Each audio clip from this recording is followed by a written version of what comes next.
Hello friends, welcome back to my YouTube channel studios aura. आज का हमारा topic है ईसीटी। ईसीटी की फुल फॉर्म होती है इलेक्ट्रोकन्वल्सिव थेरेपी। तो ईसीटी के बारे में आपने अपनी साइकेट्री की सब्जेक्ट में पढ़ा होगा और ईसीटी को मोस्टली जो नॉर्मल पब्लिक है वो भी बहुत अच्छे से जानती है, बट ईसीटी के नाम से नहीं बल्कि शॉक थेरेपी के नाम से।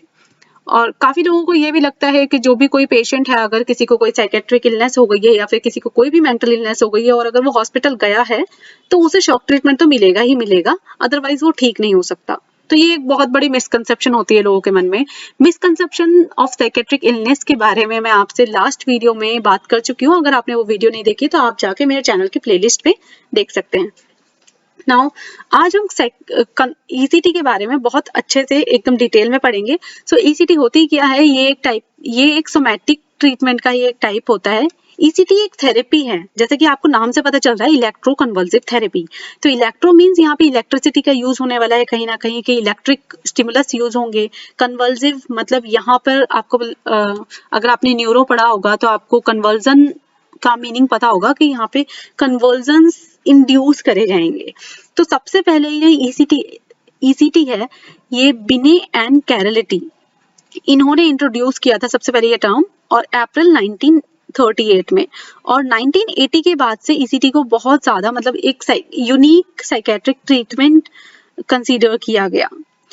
इसका मतलब ये होता है कि जो साइकेट्रिक पेशेंट्स होते हैं ना, सिर्फ इन्हीं में ईसीटी यूज किया जाता है और किसी भी टाइप के पेशेंट्स में ईसीटी यूज नहीं किया जाता। ये आप लोगों ने कई बार देखा होगा कि कोई भी किसी भी बीमारी का पेशेंट हो, उसे हम कोई और थेरेपी देकर, कोई भी मेडिकल ट्रीटमेंट देकर हम उसे ट्रीट कर सकते हैं, बट ईसीटी जो है ना, ये सिर्फ और सिर्फ साइकेट्रिक पेशेंट्स के लिए होती है और किसी और पेशेंट्स के लिए हम यूज नहीं कर सकते। बट यहाँ मैं ये नहीं कह रही हूँ आपसे कि हर एक साइकेट्रिक पेशेंट के लिए हम ईसीटी यूज करेंगे ही करेंगे। It is not like that. But काफी सारे पेशेंट्स जो होते हैं, जैसे कि हम आगे इंडिकेशन से पढ़ेंगे कि किस किस टाइप के पेशेंट्स के लिए हम ईसीटी यूज करते हैं जिनसे उन्हें फायदा हो। तो ईसीटी ईसीटी की अगर हम डेफिनेशन देखें तो it is the artificial induction of granular seizures through the application of electrical current to the brain.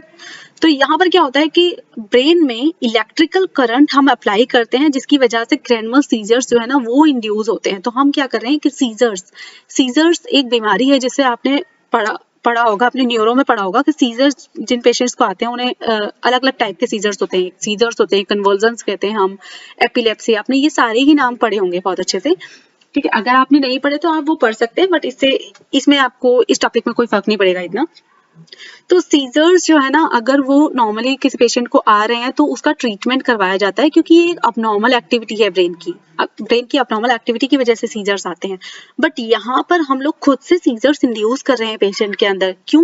क्योंकि साइकेट्रिक पेशेंट है, उसके ब्रेन में पहले ही कुछ ना कुछ अबनॉर्मल हो रहा है। तो हो सकता है कि जो ब्रेन में जो न्यूरोनल फायरिंग्स या फिर कोई भी न्यूरोट्रांसमीटर की वजह से कोई प्रॉब्लम हो रही है, ब्रेन में कोई भी अबनॉर्मलिटी है, तो क्या पता ये सीजर्स इंड्यूस करने से वो प्रॉब्लम्स ठीक हो सके। तो इसलिए हम ईसीटी करते हैं। तो ईसीटी में हम क्या कर रहे हैं? इलेक्ट्रिकल करंट अप्लाई कर रहे हैं ब्रेन में, ताकि ग्रैनुलर सीजर्स का इंडक्शन कर सके, मतलब इन्हें इंड्यूस कर सके। तो आर्टिफिशियल वर्ड हाँ यहाँ पर इसलिए आया है क्योंकि हम इसे खुद से इंड्यूस कर रहे हैं। ये अपने आप नहीं आ रहा है, इसे इंड्यूस किया जा रहा है। So the stimulus is supplied through electrodes. जो स्टिमुलस जो है ना, ये जो इलेक्ट्रिकल करंट है ना, ये इलेक्ट्रोड्स के थ्रू दिया जाता है पेशेंट को। अब ये इलेक्ट्रोड्स दो तरह से हो सकते हैं, या तो हम बाइलेटरली लगा दें या फिर हम यूनिलेटरली लगा दें। तो वर्ड से ही आपको पता चल जाएगा, बाइलेटरली मतलब दोनों साइड पे लगाना है। तो क्योंकि ब्रेन में इलेक्ट्रिसिटी हमें जनरेट करनी है यहाँ पर, तो बाइलेटरली मतलब फ्रंटो टेम्पोरल पार्ट, जो हेड का, जो ब्रेन का फ्रंटो टेम्पोरल पार्ट है ना, उन दोनों साइड पे बाइलेटरली हम इन इलेक्ट्रोड्स को प्लेस करते हैं। और यूनिलेटरल में क्या होता है कि सिर्फ एक ही साइड पे प्लेस करेंगे। तो एक साइड पे करना है तो वो एक साइड कौन सी होनी चाहिए? किसी भी एक साइड पे तो नहीं कर सकते कि हमारा मन कर रहा है हम इस साइड पे करेंगे, हमारा मन कर रहा है हम उस साइड पे करेंगे। तो ये नॉन डोमिनेंट साइड पर ही प्लेस किया जाता है। नॉन डोमिनेंट साइड का मतलब होता है, अगर आप राइट हैंडेड है तो आपका जो नॉन डोमिनेंट ब्रेन है वो राइट साइड वाला होगा। जैसे कि आपने बहुत बार सुना होगा कि अगर आप राइट हैंडेड है तो आपका लेफ्ट साइड का ब्रेन ज्यादा काम करता है, वो डोमिनेंट है। अगर आप लेफ्ट हैंडेड है तो राइट वाला डोमिनेंट है। तो डोमिनेंट जो है वो अपोजिट होता है। नॉन डोमिनेंट हेड जो है ना, ये बिल्कुल सिमिलर होता है, मतलब एक सेम साइड वाला होता है। अगर आप राइट साइडेड है ना, तो आपके राइट साइडेड वाला जो हेड होगा ना वो डोमिनेंट हेड होगा, तो हम सॉरी नॉन डोमिनेंट होगा, तो हम डोमिनेंट साइड पे ही लगाएंगे। उसके बाद हमारे पैरामीटर्स आ जाते हैं कि हमें क्या क्या यूज करना, मतलब इलेक्ट्रिकल करंट कितना देना है, क्योंकि अगर ज्यादा करंट हो गया तो पेशेंट कैन डाई, अगर कम करंट हुआ तो ट्रीटमेंट का कोई फायदा ही नहीं है। तो स्टैंडर्ड एक डोज होती है जो कि हमें पेशेंट को अप्लाई करना होता है। तो स्टैंडर्ड डोज जो है ना वो अमेरिकन साइकेट्रिक एसोसिएशन APA हमें बताता है कि कितना डोज हमें यूज करना है। तो इनके अकॉर्डिंग जो वोल्टेज है ना वो रखनी है 70 से 120 वोल्ट्स, और ड्यूरेशन होनी चाहिए 0.7 से 1.5 सेकेंड्स के अंदर अंदर। इससे ज्यादा देर तक हमें कोई भी इलेक्ट्रिकल स्टिमुलस पेशेंट को नहीं देना है, अदरवाइज कोई ना कोई प्रॉब्लम और ज्यादा अबनॉर्मलिटी हो सकती है, या फिर इलेक्ट्रिकल स्टिमुलस की वजह से पेशेंट मर भी सकता है।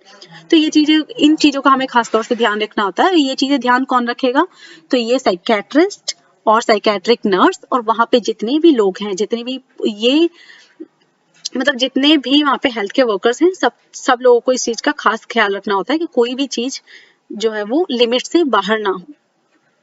Then type of seizures produce, किस तरह के सीजर्स प्रोड्यूस किए जाते हैं, तो यहाँ पे ग्रैनुअल सीजर्स प्रोड्यूस किए जाते हैं जिसका जो टॉनिक फेज है ना वो 10 से 15 सेकेंड्स के लिए रहेगा, और क्लॉनिक फेज जो है वो 30 से 60 सेकेंड्स के लिए रहेगा। मैकेनिज्म ऑफ एक्शन क्या होता है, अब ECT हमने प्रोवाइड कर दिया, आपको पता चल गया कि ECT क्या होती है। जो नॉर्मली हम लोग पहले सोचते थे ना बचपन में कि बिजली के झटके दिए जाते हैं और उन झटकों से पेशेंट ठीक हो जाता है, तो वही ECT होती है normally. But mechanism of action क्या है, किस तरह से ये काम कर रही है, तो एग्जैक्टली तो हमें भी नहीं पता किस तरह से ये काम करती है, बट पॉसिबली कुछ हाइपोथेसिस ये कहती है कि ये कैटेकोलामाइन पाथवे को अफेक्ट करता है। अब ये कैटेकोलामाइन पाथवे कहाँ कहाँ हो रहा है, हमारे ब्रेन में बहुत सारे बहुत सारे न्यूरोट्रांसमीटर्स होते हैं जिसमें कैटेकोलामाइंस भी होते हैं, तो उसके पाथवे को ये जो है अफेक्ट करता है। जैसे कि इसमें डायंसेफेलॉन इंक्लूडेड होता है, लिम्बिक सिस्टम जो कि हमारे इमोशंस और मूड डिसऑर्डर्स के लिए होता है, हाइपोथैलेमस, इन तीनों को इन्वॉल्व करके कुछ ना कुछ जो पाथवे होता है ना इनके बीच में जो भी सारे प्रोसेसेस चल रही हैं उन्हें अफेक्ट करते हैं। तो उसकी वजह से हो सकता है कि जो अबनॉर्मलिटीज आई थी वो नॉर्मलिटीज में चेंज हो जाए। देन टाइप ऑफ ECT, तो दो टाइप की ECT होती है हमारे पास, डायरेक्ट ECT होती है और एक होती है मॉडिफाइड ECT। डायरेक्ट ECT हम पहले के टाइम में यूज करते थे, इसमें क्या है कि हम एनेस्थीसिया और मस्कुलर रिलैक्सेंट्स नहीं देंगे, और ये आजकल ये मेथड यूज नहीं होता है क्योंकि यहाँ पे एनेस्थीसिया भी नहीं दिया जा रहा, मस्कुलर रिलैक्सेंट भी नहीं दिए जा रहे। तो जैसे कि आपने बहुत ज्यादा मूवीज में भी आपने देखा होगा, पेशेंट गया, पेशेंट को एकदम पकड़ के ले जा रहे हैं, वो भागना चाह रहा है, जाके उसे चेयर पे बैठाया या फिर लेटा दिया उसे स्ट्रेचर पे और एकदम उसे झटके देना स्टार्ट कर दिया, तो ये सब काम आप नहीं होता है। अब मॉडिफाइड ECT आ गई है, यहाँ पर मॉडिफाइड ECT को हम लोग ड्रग इंड्यूस्ड ECT भी बोलते हैं। तो यहाँ पे मस्कुलर रिलैक्सेंट, मसल रिलैक्सेंट भी यूज करते हैं और जनरल एनेस्थीसिया भी यूज करते हैं ताकि पेशेंट को कोई प्रॉब्लम ना हो और ECT भी आराम से दी जा सके। और वैसे भी मसल रिलैक्सेंट यूज करना बहुत इंपॉर्टेंट होता है यहाँ पे, क्योंकि सीजर्स इंड्यूस करने हैं तो उसके लिए। अब फ्रीक्वेंसी क्या है, कितनी बार कर सकते हैं, रोज रोज तो नहीं करेंगे किसी पेशेंट को ले जाके कि आप तेरी ECT कर देते हैं आज। तो फ्रीक्वेंसी इसकी 3 times per week होनी चाहिए एज इंडिकेटेड, इससे ज्यादा नहीं, मतलब वीक में 3 बार कर सकते हैं, लाइक ऑल्टरनेटिव डेज पे कर सकते हैं। टोटल 6 to 10 ECT कर सकते हैं एज प्रेफर्ड, मतलब 6 से 10 कर सकते हैं, बस इससे ज्यादा ECT नहीं करनी चाहिए किसी भी पेशेंट के ऊपर। मैक्सिमम अगर करनी है, बहुत ज्यादा इंडिकेशंस हैं अगर पेशेंट को, देन 25, अदरवाइज इससे ज्यादा नहीं। एप्लीकेशन ऑफ इलेक्ट्रोड, जैसे कि मैंने अभी आपको बताया कि बाइलेटरल ECT, बाइलेटरल एप्लीकेशन होती है, यूनिलेटरल एप्लीकेशन होती है। तो बाइलेटरल में हम दोनों साइड पे लगाएंगे, फ्रंटोटेम्पोरल रीजन्स पे लगाते हैं, और ये इलेक्ट्रॉन कहाँ रहेंगे, जो मिड पॉइंट होता है ना हमारा tragus of year, tragus of year को आप लें, और lateral canthus of I, eyes के जो साइड वाला हिस्सा होता है वहां से लेकर ट्रैगस ऑफ ईयर तक अगर हम लेते हैं, यहाँ से आईज के ये लास्ट वाला ये पॉइंट है, यहाँ से ये कान तक का जो हम हिस्सा लेते हैं ना, ये इसको लेकर अगर इसके मिड पॉइंट को हम और ज्यादा एक्सटेंड करें इधर साइड से भी और दूसरी साइड से भी, दूसरी साइड से भी हम इसे एक्सटेंड करें तो ये एक मिड पॉइंट आ जाता है। इसके भी ऊपर अगर हम 2.5 से 4 सेंटीमीटर जाते हैं, वहां पर हमें ईसीटी प्लेस करनी होती है, फिर उसके चारों तरफ हम ईसीटी को लगाते हैं। यूनिलेटरल में क्या होता है कि वन साइड ऑफ हेड पे ही लगाना है सिर्फ। यूजुअली हम नॉन डोमिनेंट, जैसे कि मैंने अभी आपको बताया था कि नॉन डोमिनेंट साइड पे ही लगाते हैं। राइट हैंडेड है तो राइट हैंडेड पे लगाएंगे, राइट साइड पे लगाएंगे, लेफ्ट हैंडेड है तो लेफ्ट साइड पे लगाएंगे। यूनिलेटरल जो है ना वो बहुत ज्यादा सेफ होता है as compare to the bilateral, और इसके जो साइड इफेक्ट्स है वो भी बहुत कम होते हैं। तो अच्छा ही है, यूनिलेटरल एक ही साइड लगानी पड़ेगी और सेफ भी है, साइड इफेक्ट भी कम है।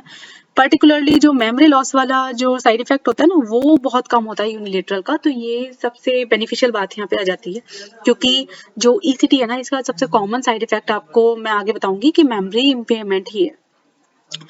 सो नाउ इंडिकेशंस क्या है इसके। इंडिकेशंस कब कब हमें ईसीटी देनी है, मतलब क्या चीजें बताती हैं कि हमें ईसीटी देने की जरूरत पड़ेगी। तो first is a major depression. अगर कोई भी पेशेंट मेजर डिप्रेशन में है, किसी भी पेशेंट को, अगर कोई पेशेंट मेजर डिप्रेशन से सफर कर रहा है जिसमें सुसाइडल रिस्क वगैरह बहुत ज्यादा है कि डिप्रेशन में जाया जा रहा है, कोई ट्रीटमेंट भी असर नहीं कर रहा है, खाना वाना नहीं खा रहा है, स्टूपर है, किसी की बात नहीं सुन रहा है, सुसाइडल रिस्क बहुत ज्यादा है, बार बार बोलता रहता है सुसाइड कर लूंगा, ठीक है, नहीं भी बोल रहा है तो सुसाइड कर ही ले रहा है, 1-2 अटेम्प्ट पहले कर चुका है। मेलनकोलिया, मेलनकोलिया मतलब बहुत ही ज्यादा सीवियर जो डिप्रेशन होता है ना उसे हम मेलनकोलिया बोलते हैं, और इसमें भी अगर साइकोटिक फीचर्स आ जाएं, ठीक है, तो इस केस में हमें ईसीटी देना बहुत इंपॉर्टेंट हो जाता है। उसके बाद सीवियर कैटाटोनिया आता है। सीवियर कैटाटोनिया फंक्शनल कैटाटोनिया होता है जिसमें स्टूपर है, पेशेंट बहुत ज्यादा स्टूपर हो, मतलब कोई भी काम नहीं कर रहा है, अपनी बॉडी की मूवमेंट नहीं कर रहा है, जैसा उसे बोल दिया वैसा ही मतलब हाथ पैर चला लिए, बस कुछ नहीं, पुअर इनटेक, मतलब फूड खाना वाना नहीं खा रहा है, कोई दवाइयां हम दे रहे हैं उससे सेटिस्फेक्शन कोई नहीं आ रही, कोई रिस्पॉन्स नहीं आ रहा, मतलब पेशेंट ठीक ही नहीं होके दे रहा है। तो उस केस में ये जो बहुत ज्यादा सीवियर कंडीशन हो जाती है ना, यहाँ पे हम सीवियर कैटाटोनिया के पेशेंट को भी ईसीटी अप्लाई करते हैं।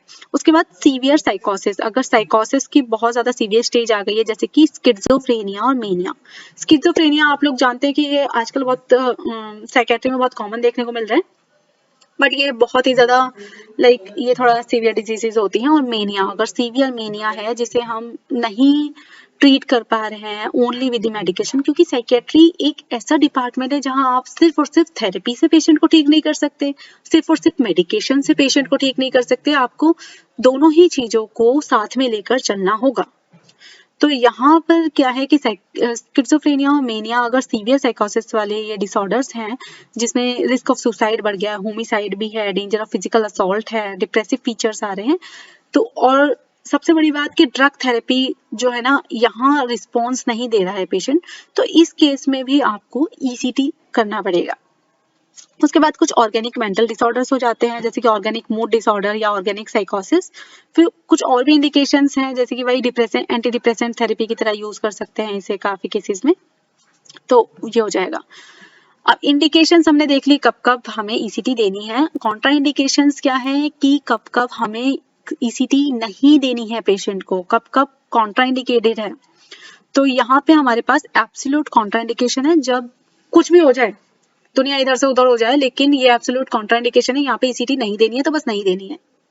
तो ये रेज्ड आईसीपी वाली कंडीशन होती है। अगर आईसीपी पहले से ही बढ़ा हुआ है किसी पेशेंट का तो आप उसे ईसीटी नहीं दे सकते, बिकॉज ईसीटी के टाइम पे सीजर जनरेट करोगे, आईसीपी और बढ़ेगा तो पेशेंट कैन डाई। पेशेंट को मारना थोड़ी है, हमें ठीक करना है। तो यहाँ रेज्ड आईसीपी के केस में हमें ईसीटी नहीं देनी। फिर हमारे पास रिलेटिव कॉन्ट्राइंडिकेशंस आती है। रिलेटिव कॉन्ट्राइंडिकेशंस में सेरेब्रल एन्यूरिज्म हो सकता है। सेरेब्रल एन्यूरिज्म में क्या होता है, अगर आपने ईसीटी दिया, आईसीपी और बढ़ गया तो इसकी वजह से क्या हो सकता है, एन्यूरिज्म रप्चर हो सकता है जिसकी वजह से सेरेब्रल हेमरेज हो सकता है, तो इसमें नहीं देनी है। सेरेब्रल हेमरेज पहले से ही है अगर तब नहीं देनी है। ब्रेन हेमरेज के केस में, ब्रेन ट्यूमर के केस में नहीं देनी है। अक्यूट एमआई अगर किसी पेशेंट को है तब भी नहीं देनी है। कंजेस्टिव हार्ट फेलियर के केस में, pneumonia, aortic aneurysm, retinal detachment के केस में। रेटिनल डिटैचमेंट में क्या होता है कि अगर आईसीपी बढ़ा तो आईओपी भी बढ़ेगा जिसकी वजह से रेटिना और डिटैच हो सकता है, पेशेंट जो है वो ब्लाइंड हो सकता है हमेशा के लिए। तो हमें कोई भी ऐसा ट्रीटमेंट नहीं देना होता कि किसी एक चीज को तो ट्रीट कर दो और दूसरी चीज चली जाए। तो ये सारी हमारी कॉन्ट्राइंडिकेशंस होती हैं। उसके बाद कॉम्प्लिकेशंस क्या हो सकती हैं ईसीटी की, क्योंकि किसी भी चीज के अगर फायदे हैं तो कोई ना कोई नुकसान भी होंगे।